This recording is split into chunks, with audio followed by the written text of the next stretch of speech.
Welcome, everybody. It's the Great L. Bushman. Fun fact, before toilet paper was used, humans used to use the corn husks as toilet paper. Now let's start the show. Turn up your volume. Because you're about to listen to The Sick Podcast. Ray's Rewind with L. Buschman and Drew. Jansen. That is into center field. Here comes Kiermaier. Phillips has tied the game. Arose Arena coming around. Throw home. Now he stumbles. But the ball gets away. Tampa Bay wins it. Brett Phillips, Game 4 hero. The sickest Tampa Bay Rays podcast. It's gonna be sick.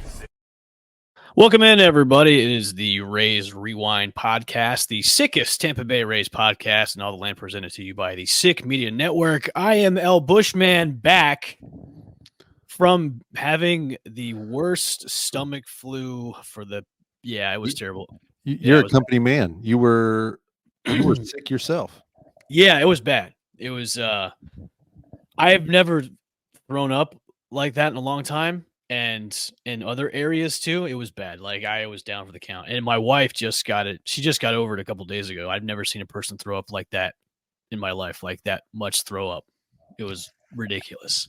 It's probably not good podcasting. Like no, because it's a good segue, Drew. And as always, I'm the Great Bushman, and joining me is my co-host Drew. I'm not letting you get away from this. Real quick, fun fact about me: I have thrown up 3 times in my entire life. Oh, separate occasions, once each time. Oh. I'm 33, so that's once every 11 years. So I'm good until just wait until you get a stomach my flu. 40s. Yeah, not possible. 41. But yeah, good segue into the last week or so, where the Tampa Bay Rays make me want to throw up with the type of play they are doing right now. And as the recording of the show, they were up 2-1, and now they're down 4-2 after giving back-to-back dingers to the Detroit Tigers. As we were talking about pre-show before we got on today, and thanks for everybody for joining in, and thanks again for Nick for filling in with me last week for the show. Did a great job. He might be filling in for me next week because I'll be out of the country, so he'll probably be back again, Drew, just to FYI. Yeah. I missed a lot because of being sick, but I got to kind of read things and watch clips and read more things, and just shook my head in not disbelief, but shook my head in just disgust. And I heard the podcast last week. I want your take, because right now it's like I want to defend the Rays so much. Yeah. But I'm just to the point where, hey, you know what? Let's chalk up April as a crappy month, and let's move on to May, and hopefully they can right the ship and maybe play better baseball. And, last week it was the bullpen that you guys were talking about being the biggest piece of crap for the Rays, and now it's obviously still a bullpen, but now it's like really the offense is there is no offense. Yeah. There's nothing. And you have now I will say this, the guys that are on the lineup right now that are contributing, like Rosario, Caballeros, like they're contributing where they need to be. And that's great. But when you have the guys that are your big sticks that aren't doing jack, it's like, where is our offense? There's no identity, and we've talked about this before. So, where do we start, Drew? I mean, where do our frustrations go from here? Yeah. No. So, take a deep breath, marinate. Yeah. So I have my Brett Phillips sweatshirt on. Baseball is fun, right? Unfortunately, it's not much fun lately. No, it's not. So I have been I've self-proclaimed pessimist, I feel like, of this team thus far this year. Mm-hmm. You and I have talked a lot. Nick and I talked last week. I'm not really seeing the light. I haven't been seeing the light with this team, and the whole, it's early. Totally understand that. That's great. But I've always said there's real issues with this team. I feel like the bullpen, obviously early on this year, has been terrible. and the offense has been super inconsistent. Pitching for the most part, starting pitching has been pretty good. There's been Yeah. some duds in there. But ironically, so we had the show last week. Pete blew the game on Wednesday night because we recorded a night later.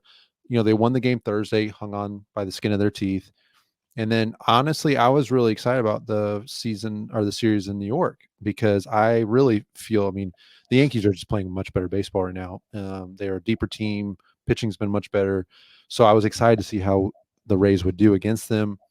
I predicted on the show that they would win 1-2, which isn't like a crazy prediction. But I think the argument could have been made. They easily could have won 2 of 3. About to say that too. They could have won 2 out of the 3 if they wouldn't have blown that one game. Right. Then you have a series win. Series win. I mean, and then the third one, the Sunday game was a little bit less of a reach. I mean, they came back at the end. They had a couple things not go their way at the end.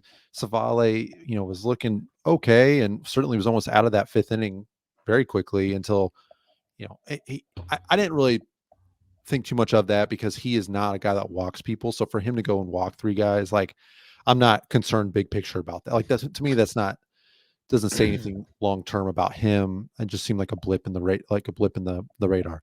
So ironically, I've been the pessimist, but I came out of that series actually, when they lose, I'm usually really frustrated. I actually felt pretty good. It was a really weird feeling. Like I actually felt like, hey, Tyler Alexander pitched great.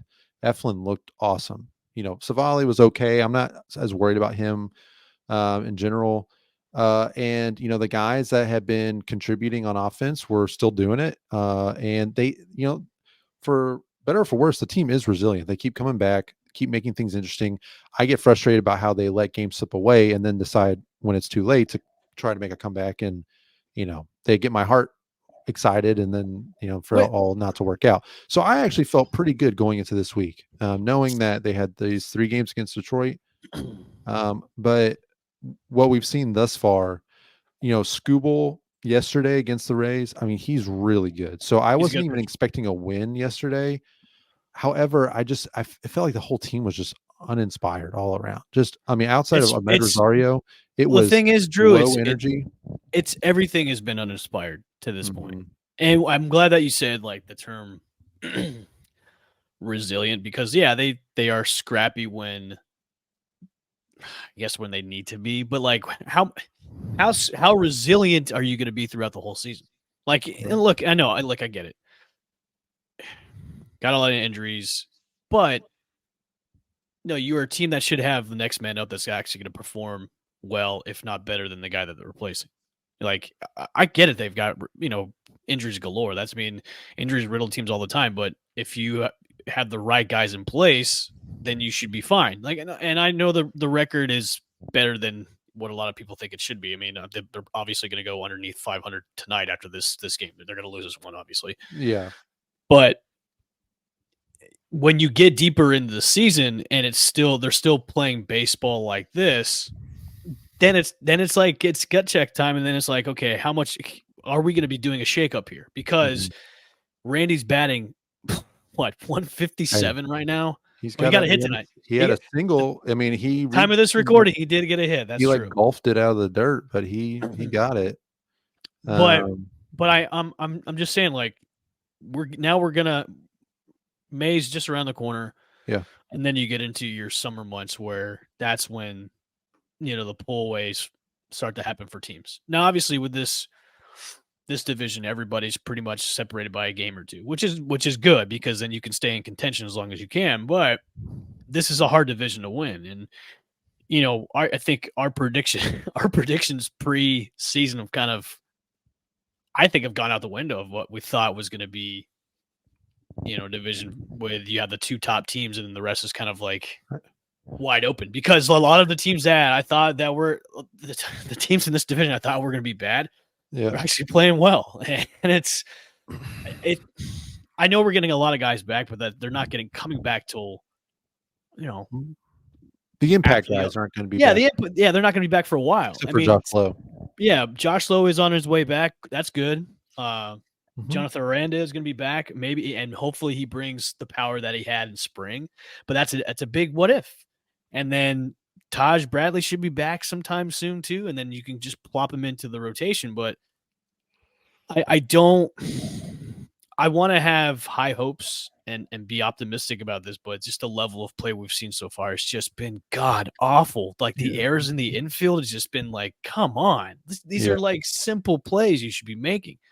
But my thing is, and I'm not surprised about this, is just the lack of offensive production. And that's what frustrates me the most, because when you have your starting pitching who's doing all that he can, and like they've been doing okay, but when you have an offense that's just been putrid and just been so bad, what needs to happen? And a lot of people I see on Facebook and Twitter are like, when are you going to blame Cash? When are you going to blame Cash? I'm like, I mean, can you blame Cash for how these players are playing? No, you can't, because he's not playing. He's a manager. You can blame the players for the level of playing they're playing at. But I honestly think there needs to be a shakeup. Not like personnel wise. This just needs to. They just need to shake things up a little bit and be more creative, because right now it's just. And it's funny you're weighing baseball as fun. It's not fun. It's not fun to watch, and it's just like there's no energy. No, not whatsoever. There's nothing. And the Trop is a place. I mean, there's no energy certainly at the home games. Which the Trop is a place that the team has to give the fans a reason to have energy and to cheer. Right. It's not like Yankee Stadium or these other places where, the fans just they're not, I mean, I don't look at Yankees fans. I think a lot of them are jerks. Hey, they boo their own players. They boo their own players. I'm not when I compare like Rays fans, us to them, I'm not, and I say they're better than Rays fans. I'm not saying, because like that stuff is not cool. However, these environments do a great job of creating energy, right? They can create energy on their own. They can give energy to the team. At the Trop, the team, from how I've experienced it, and the dozens and dozens of games I've been to in the last handful of years, the team has to give fans the energy. So it can get really rocking in there, but it's when the team's playing well. And right now, there's no energy with the team. Now, unfortunately, your guys that typically provide energy, your Jose Series, your Randy Rosarenas, they're slumping about as much as you can. So you're not getting a lot of energy from them. And it's the newer guys that are doing the heavy lifting. But there's no energy. There's just nothing.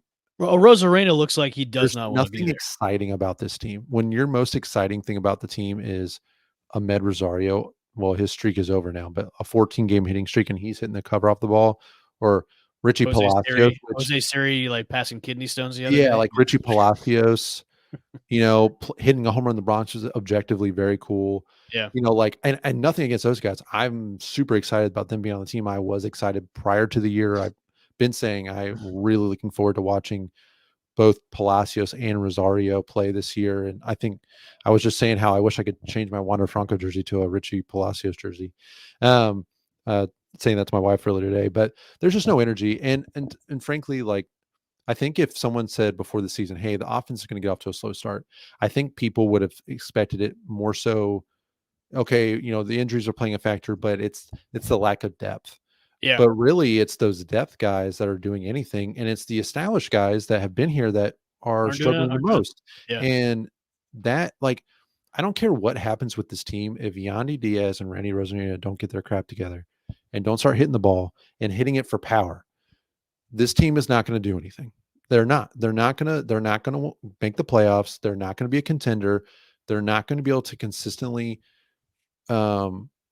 present any issues for other teams. Like, I was thinking about it, like Kenta Maeda has like an 8 ERA over 4 or 5 starts this year. He comes in, I mean, he has struggled all year, like bad. And he comes in and goes 5 scoreless. And like, and I think and I don't know for sure. Of course, I'm a baseball fan and I watch the Rays all the time. I'm certainly not in the game of baseball. So I am sure there are much more detailed, much more enlightened responses that people that are in the game could give us. But as an observer, it just feels like no pitcher is afraid to pitch to us. There is no one in this lineup, even our best hitters right now. These are not guys that are going to strike fear into any pitcher's heart, right? So they are being aggressive. They're going after us with strikes, and we are a high strikeout team, and we're swinging at everything. So, I mean, even these pitchers that are struggling are dicing us up. I mean, the Rays had tonight. I know, a lot of times we're retrospective about the last week. Tonight, I feel like the issues that we've seen a lot with this team are rearing its ugly head. So it's on our minds as we're recording. But in tonight's game, on Tuesday night's game, the Tigers quite literally gifted you 2 runners in the first inning. First 2 runners gifted you with 2 errors, a botched grounder by Baez and a catcher's interference. And the next batter popped out Rosario, which, okay, that's fine. Rosario is the last guy to get criticism on this podcast. Rosario pops out, and then Randy grounds to a double play. So there goes that. And then I believe in the very next inning, I think in the very first batter, it might have been the second or third inning, another botch ground. The Tigers gave you 3 errors in the first 3 innings, and the Rays did absolutely nothing. Well, that's always been the Rays thing when their offense is when gifts are there, they don't capitalize. When runners are in scoring position, they don't capitalize, and that is the one thing that frustrates me the most is when they have runners in scoring position. When they have runners in scoring positions, they do nothing. They either strike out or they pop up or ground it, and they don't capitalize on the gifts that are given them. I'm glad that you brought that up, and that's what frustrates me now is like you said before, like they had gifts and they did nothing. And the thing that pisses me off the most is they can't really do anything about the guys that are struggling. Like, who are you going to replace Randy with? Like, you can't. There's nobody you can replace him with right now. You have to like go with his whatever's going through his head right now. That he's batting 157 now. We got to hit tonight, but like it's like you have to go with it because you really have nobody to replace him with. And that's the shitty part about it. He's more hindering this team than he is doing anything at all. And that's the sad part about it too, is you have to, it's like, wait, I mean, you can shuffle him around the lineup all you want. You can put him at leadoff. You can put him at cleanup. You can put him down at the bottom, but he's still not helping the team whatsoever. And that's the bad part about it is it's like, okay, you're going into a month slump. What are you going to be doing the next few months? Are you going to pick this up in May where all of a sudden you get hot? I don't see it. I don't see it anytime soon. I really don't. He looks miserable being on that bench. He looks miserable when they cut away to him. He just looks like he is like life sucks, and I hate being here. And maybe there's bad juju going along a whole way around this whole team. And Fairbanks has his issues off the field, which I just found out about after I got done being sick. So. Maybe that's why he was being distracted. You didn't hear about that? No. What's that?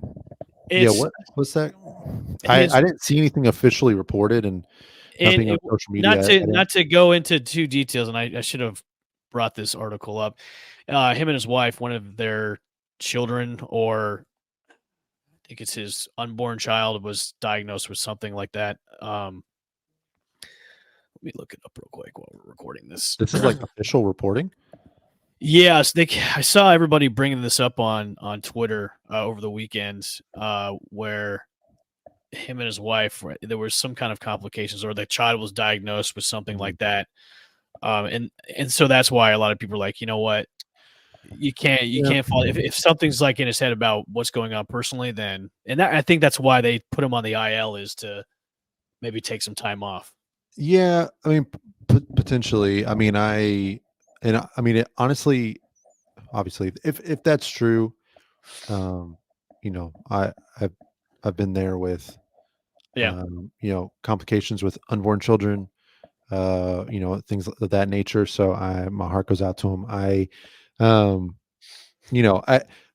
Pete Fairbanks. I mean, frustrating that he was pitching the way he was, but I think everybody could see that he needed some sort of reset. So whether it's tied to, off the field stuff or just getting his head right on the field, I'm fine with the IL stint, to be honest with you. But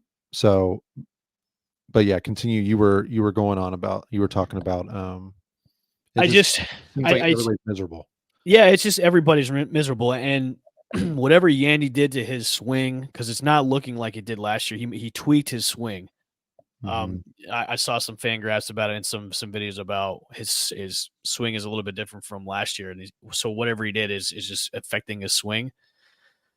I just if we're in a spot where, hey, this might be a rebuilding year with the Rays because of just the horribleness of what we've seen so far, I can be okay with that. But the way they are in the standings, I mean, they're still being competitive in the AL East.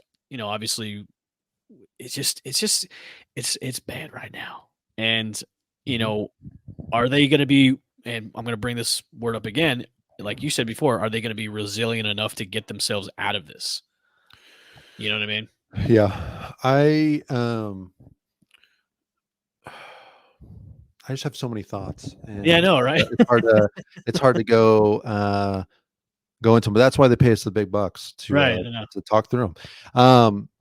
I okay, so can I just do something real quick? I'm gonna go Yeah. through. I'm gonna go through the lineup. I didn't talk to you about this beforehand, but I'm gonna go through the lineup right now of today's lineup, and I'm just gonna a couple things that I want to say about each person. Okay, so and just kind of I'm gonna voice my frustrations primarily. I'm Okay. just gonna get it out there. I'm gonna get it off my chest. Okay, Sure. Yeah. Do it. because this is a cathartic experience for both you and me, and that's really why we do it. Just for our own sanities. Um, okay, Yandy Diaz, stop grounding the ball to second base every at bat. I don't know what you've decided to change about your swing. I don't know if it's the fact that you hit the mountain, hit your peak season last year, winning the batting title. But Hold on a second. Hold on, Drew. Let me start. We doing an open letter? Because if we're doing an open letter, let's do a single frame on Drew. So let's highlight Drew as a single frame. Kick me out. Let's put Drew on the okay, oh top yeah, spot right now. we don't want to blind the people, but No, no, no. so okay, Yandy Diaz, stop grounding the ball to second base. I'm tired of watching your at bats where you're flailing the bat around, either weak grounder to second base or a weak grounder to shortstop. I've pretty much seen it all. You are contributing nothing to this team right now. You won the batting title last year. It's great. You have as long of a leash as anyone on this team. You, whether you like it or not, have to be a leader for this lineup. You are literally the best hitter in the lineup. Start acting like it. I don't. I don't know if that means he's got to start pulling the ball more. I don't know if he's focusing too much on the opposite field stuff, but I have seen zero power. He's got a 294 slug right now. This man is hitting for zero power. It's like the old Yandy before he came to the Rays. Remember the whole talk? No launch angle. No If he can launch get his angle. launch angle going, he's going to be a machine with power. Now he's not a power guy. He's really embraced being a high average guy. But what did he hit last year? He hit 22 home runs. He's got one home run this year through 24 games. And that was the very first at bat of the season. So you could basically say he's got 0 home runs in his last 98 at bats. And I don't even know if that doesn't even count tonight's game. So in his last 100 plus at bats, he's got 0 home runs. So Yandy Diaz. All right. Next person, Richie Palacios. I'm just going through tonight's lineup. That's my source for today. Okay. Richie Palacios. Nothing bad to say about you, Richie. You're one of my favorite players on this team. Keep bringing the energy. I hear him on the sports radios in the town. He honestly, he's a guy I hope the Rays decide to sign him to a couple year deal. I think he's a great piece for this team. He's a great depth player in the outfield. I personally think even when Josh Lowe comes back, they need to make sure they're getting him as much playing time as possible. Ahmed Rosario, same thing. Keep it up, big guy. If you listen, his hitting, he's one of the few reasons why this team has won 12 games and has somehow managed to scrape what was a 500 record together into now a sub 500 record, but he is one of the sole reasons that has happened offensively. If he keeps it up, he'll find himself on a contender at the end of the season, especially if the Rays are out of it. So great things to say about Ahmed Rosario. Jose Siri, who was a minor appearance in this game. I'm about over. I quite honestly I'm almost over with the Jose Siri experiment. I really want Johnny DeLuca to come back and from his injury and to hopefully play well enough that he is our starting center fielder more times than not. Jose Siri, I cannot watch Jose Siri bat anymore. It is honestly, he had He one just at wants bat. to hit dingers. That's all he wants to He do. had one at bat today and he struck out. I mean, his K rate is almost half of his at bats. This guy is going to strike out more than 200 times this year, probably. Like there's no game plan for him going up to the plate. So he is exacerbating the worst things about this lineup, which is zero consistency and high strikeouts. He is a black hole in this lineup. I, he's great in the field. That's great. I love seeing him make plays in center field. He's fast, but I'll be honest. I think the Rays. I know Kevin Kiermaier wasn't as cheap as Jose Siri, so that has a whole, that's a big part why they moved on from KK and some of his injuries. But I would much rather have Kevin Kiermaier hitting 220, playing every day in center field, because at least he's not striking out as much and you're getting much more consistent production from him. Randy Rosarena, he is playing quite possibly the worst baseball of his career. Wander Franco is no longer on this team. Randy, this was your opportunity to say, this is my team. I'm the head guy on this team. Last year there were rumblings that him and Wander didn't get along well, whatever. And obviously Wander had a lot of stuff going on off the field that had, I would imagine, impacted him a certain way and probably contributed to a lot of the things that happened off the field in the dynamic of the locker room. He's not here anymore. So this is your opportunity to step up and be the guy that, frankly, the fans want you to be. And you have 2 sections named after you. Yeah, you have 2 sections named after you. Literally, that's never happened before in Rays history. And now you're taking this opportunity and just completely trashing it, playing the worst baseball of your career. And I'm not saying he doesn't care. I know that they care, and I know that he's working, I'm sure, plenty hard to try and get out of it. But he's got to do it because he's killing this team. And if he's not going and being the spark plug, I mean, you're talking about not having any fun. Like, he's the guy that is normally the spark plug, that's bringing the energy, that's having the fun, that's stealing home in the playoffs, that's hitting the home runs, that's all the things. He's doing none of that. So he's a black hole. Isak Paredes, he's doing great, no problems there. Hey, hit another home run today, go Isak. Harold Ramirez, to be honest with you, I'm pleasantly surprised. Yeah, I don't know. I don't think he's offering a whole lot. I think the only thing that I will say about Harold is that he's always hustling. He's probably got half his hits are just because he hustles. He dropped the 20 pounds. That's what's helping him out. Yeah, and I appreciate that. Yeah. Ben Wortvet, thank goodness he's on the team, because our catching situation would be a disaster. I think that Ben Wortvet needs to be the everyday catcher. I agree. I'll since we're talking about catchers, Rene Pinto, I want him in Durham. He has done nothing to prove that he belongs here. He looked good in stretches last year, honestly, and I was excited to see him play this year and to be the guy. I thought that he would provide a little bit of bop in the offense. Supposedly, he was a defensive guy coming up.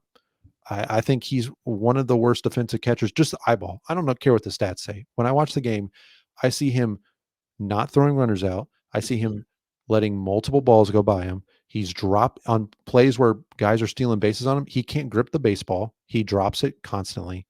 He's swinging through everything. He's had one game that he hit 2 home runs against the Giants, and that's it.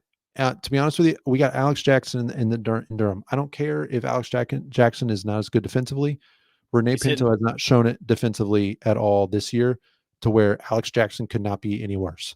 And that guy's got an OPS of over 1,000 in Durham right now with like tearing the cover off the ball. See, that's why I think they need to start bringing these young guys up now. Because right, to me, besides Paredes, and maybe Curtis Mead, his slugging is 226.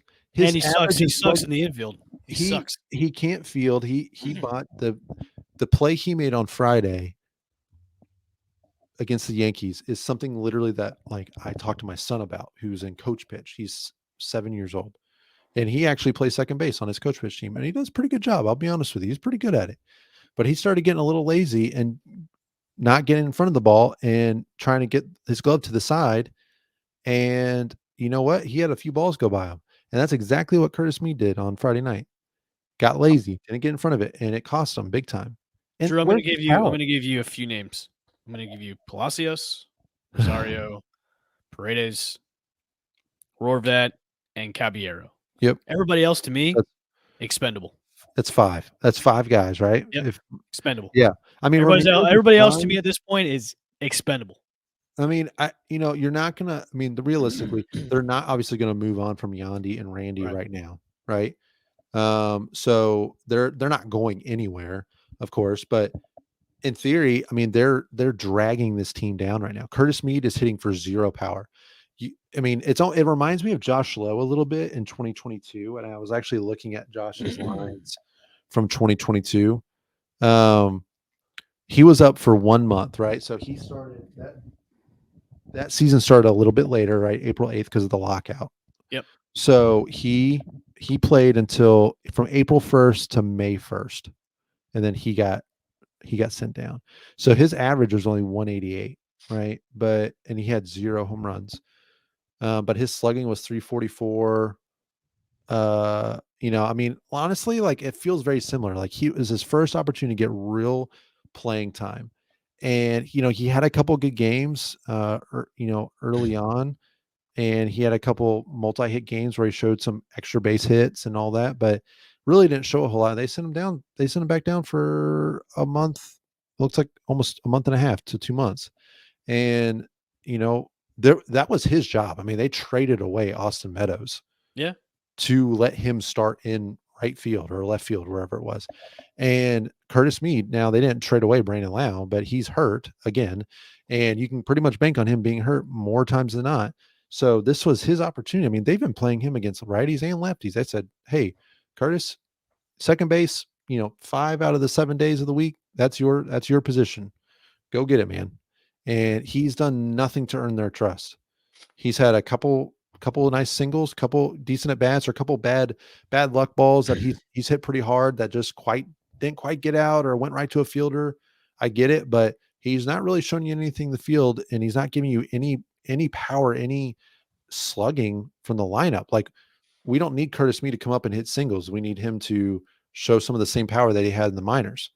And then where was it? Like that's the other thing. So Caballero is great. He's in an impossible situation. I mean, he's trying to replace Wander Franco, who's much better than him. And I think no one would complain about what Caballero's done with his energy, with his stealing, and his fielding is a little shaky at times, but he's also not he was a second baseman.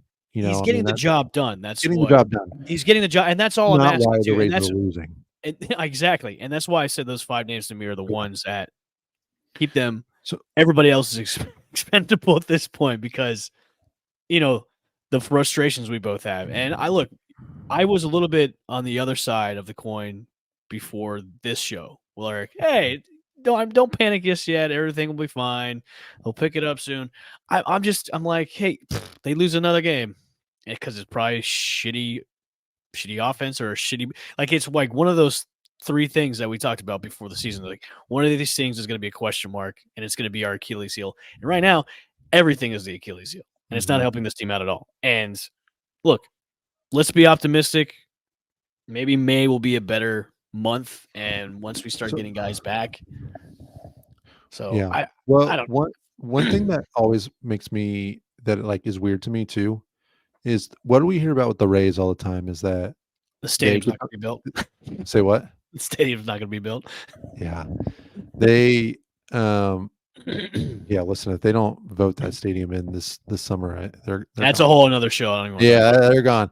But what do we always hear though? It's they get the most out of their players, right? They make the most of what they have, right? So they always say like, hey, 26 guys, we're using all 26 guys. We need everybody. We have 2 guys on the offensive side that currently are taking up space on the roster that don't play. Right. Nico Goodrum and Austin Shenton. They brought up Austin Shenton, obviously because of injuries and stuff. I get it. Like, he wasn't going to be on the opening roster until Jonathan Aranda went out. But like, he doesn't play. He doesn't get any consistent playing time, which, considering how the rest of and how much they're starved for left-handed bats, it's baffling to me that they don't give him any sort of run. Nico Goodrum, I know again that he was up. I forget who he came up for. Who was it? Um, why is it escaping me right now? He Yeah, why came am up I drawing a for. blank on it? I forget who he came up for. It was. I feel like it was for Oh, it's for Brandon Lau. It was Yes. Brandon Lau when Brandon Lau got hurt. And I mean, he's started once, maybe twice, and like doesn't play. Now he's a switch hitter. If I remember correctly, though, he's predominantly stronger from the right-handed side, so he doesn't necessarily solve the balance issue in the lineup. But like, we have two guys in the 26 man that on offense that don't play, and that's so weird because the Just Rays are always wasted roster using. spots, man. Yeah, they're always using. Now I'm sure, okay, when Josh Lowe comes up, when Aranda comes up, there you go. Hey, that problem's solved, right? Shinton and Goodrum are going back down. Yep. That's pretty likely, assuming no other injuries until then. But it's just weird to me that like the Rays have been okay with that now for a couple weeks. And I just think I don't know I don't know what it says about the team. Like it just feels off. Like then the whole season just felt off. It just feels, and again, I go back, I'm gonna keep saying it because no one else says it. But like the Wander Franco thing is just, I think, casting a shadow over the team, whether directly or indirectly by him not being in the lineup, Mhm. and guys like Yandy and Randy and for a time Brandon Lau, like those guys at the top of the lineup that were batting around Wander, not having him on base, not having the protection of having a potential batting champion guy, MVP guy in the lineup. I think that's having an actual effect on guys like Randy and Yandy and the other guys at the top of the lineup. But like I also just feel like it's just like I said, suck the energy like out. Like this team is supposed at full health and without the legal issues is supposed to have some of the most exciting players in the American League.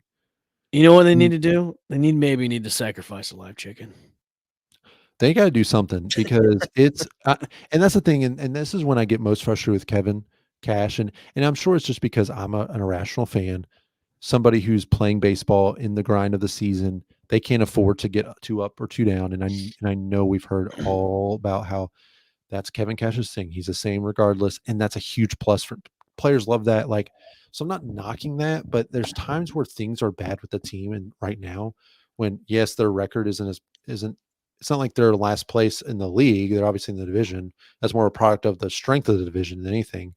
But like, I need Kevin to like do something here. Like, You want him to let- show some emotion, like maybe throw like show a Gatorade cooler out in show some the emotion. infield. Like, I want to hear about a You're not team going to. meeting. That's the thing, Drew. You're not going to see that I because know, and it's look, just frustrating. I'll probably get crucified for saying he's too much of a yes man to me.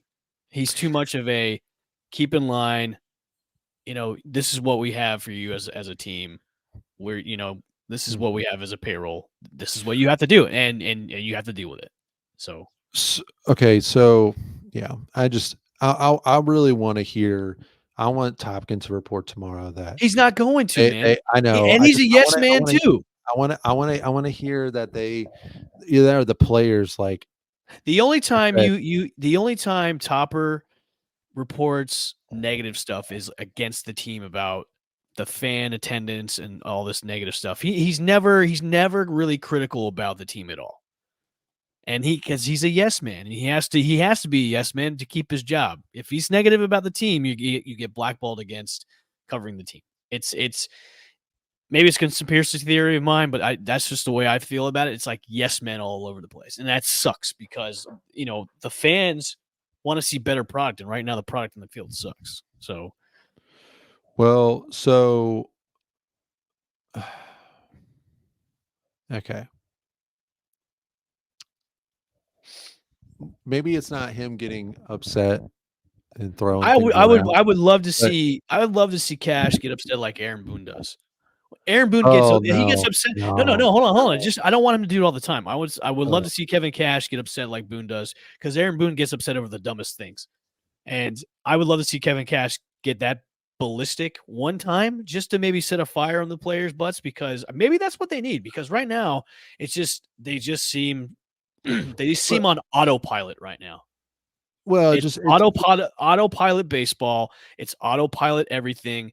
This team is just autopilot. And I think they're getting by with what they have.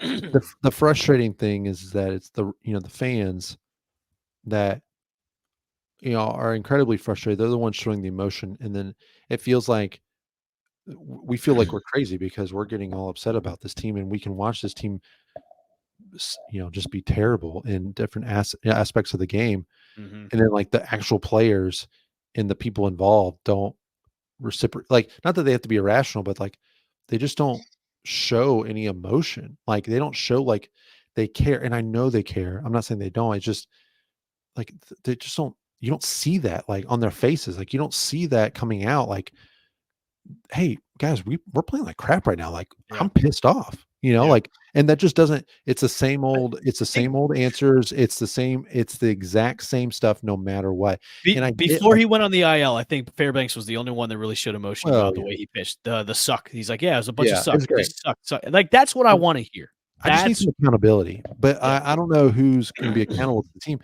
I just so I don't know. I mean, you think about like, and maybe it doesn't have to be Kevin Cash just throwing stuff around. I don't know if that would even be helpful at this Raymond the point, but Ray needs to start punching opposing fans in the face after yeah. drop. That's what he But needs to like, do you remember the story with Joe Madden in 2011? They got off to a really bad start. They were 1-8, I think, I think I might have heard this story. and he on the team plane, um, he poured, I guess, champagne or no, whiskey, and led a toast to the best winless team in baseball history or something like that, like, or the best 1-8 team in history. Sounds like bad. And, it's kinda silly, right? But, like, I'm pretty sure that was the turning point for them to kinda get in gear. So, like, I don't know if it has to be something like that, but they're like, we gotta do something different because right now there's no energy. Like, there's gotta be somebody, whether it's a player, and I know what's and if it's a player, it's I gotta know be Randy, it's gotta be I know what's gonna Yandy. What's gonna and happen? I know what's gonna happen, and we'll end the show on this. When the City Connect uniforms come out, which is gonna be thinking next week or the week next week or 2, Yeah, that's the turning point. next week. That's the turning Well, hey, okay, serious question real quick for this is what I actually want to ask you this Yeah. earlier.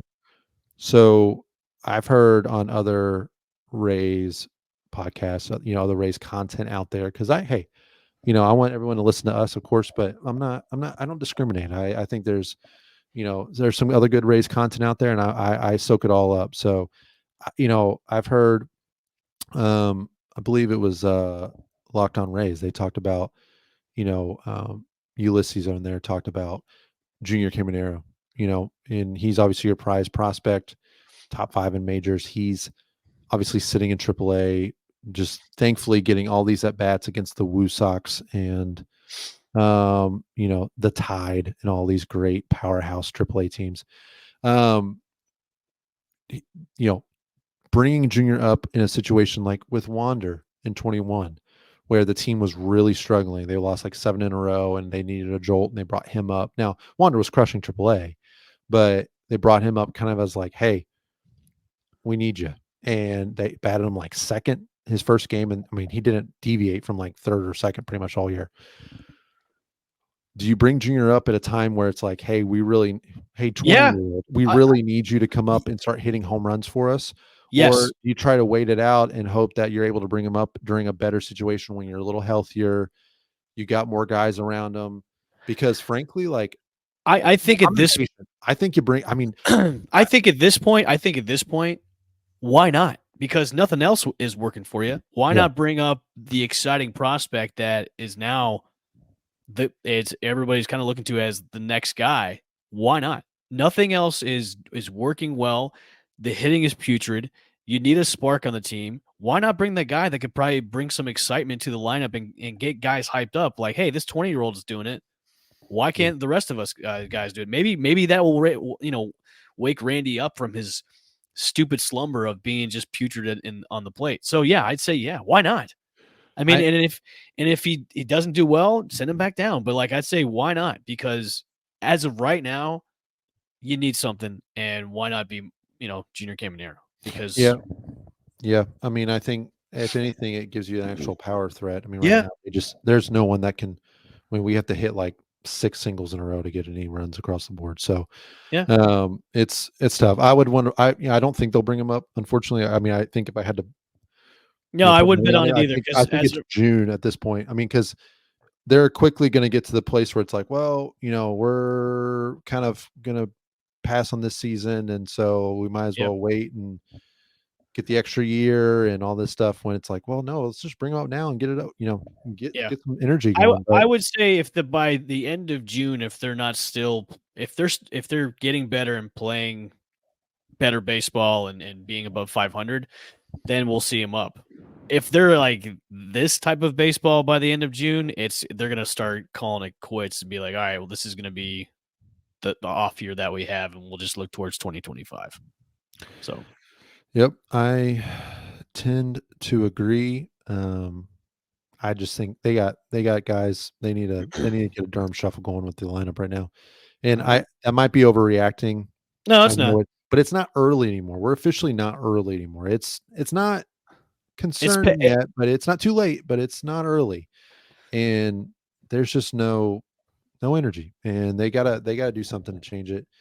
And as you can tell, folks, by the tones of our voices, it's kind of taking the energy out of us at talking about this team right now. So thanks again, guys, for joining into the Rays Rewind podcast, the sickest Tampa Bay Rays podcast in all the land, courtesy of the Sick Media Network. I will be out our next show. I will be out of the country, but we'll have Nick back to host with you, Drew. So you'll have somebody there with you. Don't worry.